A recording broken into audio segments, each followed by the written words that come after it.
Hi, my name is Alex Newton, and this is my CS122A Project 3 for fall of 2020.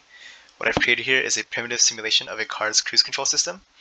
So for the inputs, on A0 we have the car's on and off toggle. A1 represents the car's cruise control toggle. A2 represents the button used to set the car's cruise control speed. A3 is used to increment that aforementioned speed. A4 is used to decrement that speed.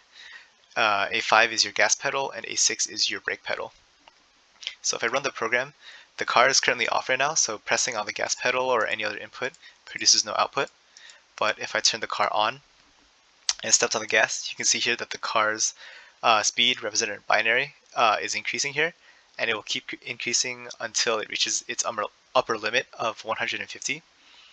If I let off of the gas pedal, the car will begin to decelerate, and if I stepped on the brakes, the car will decelerate at a much faster rate. For the cruise control system, first you need to toggle the system on, and as a side note, the inputs A2 through A4 are set to detect a debounce.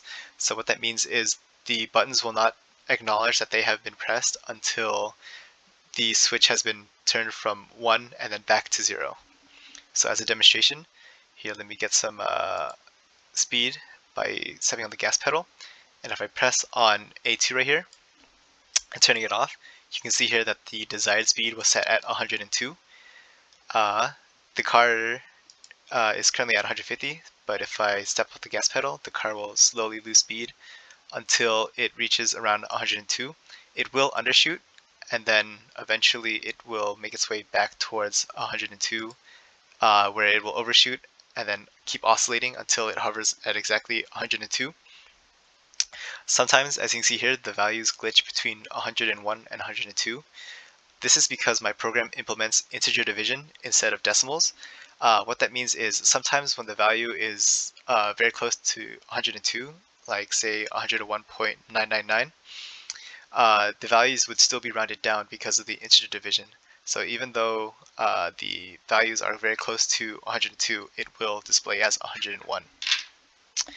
Uh, Going back to the cruise control system, say if I press the brakes while the cruise control system is active, the car will begin to decelerate and make its way towards 0.